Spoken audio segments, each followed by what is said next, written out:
প্রথমেই সবাইকে জানাই শুভ নববর্ষ। দিনটা ছিল পয়লা বৈশাখ, মানে নববর্ষের দিন। আর ব্লগটা আমার পোস্ট করতে একটু দেরি হয়ে গেল, একটু নয় অনেকটাই। যাই হোক, আজকে তো আমাদেরকে দেখে বুঝতেই পারছো আমরা ঠিক কতটা এক্সাইটেড। আর এই এক্সাইটমেন্টের কারণটা কি সেটা তোমরা পুরো ব্লগটা দেখলে বুঝতে পারবে। সন্ধ্যেবেলা আমরা সবাই মিলে চলে গেছিলাম আমাদের অনেক দিনের একটা ছোট্ট স্বপ্ন পূরণ করতে।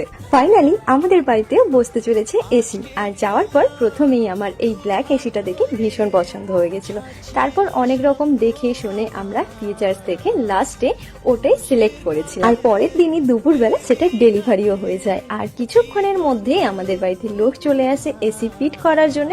কিন্তু ঘরের যা অবস্থা হয়েছে সেটা তো দেখেই বুঝতে পারছো। এসি বসানোর থেকেও বেশি সময় আমাদের ঘর পরিষ্কার করতেই লেগে গেছিল। যাই হোক, আজকের মতন টাটা।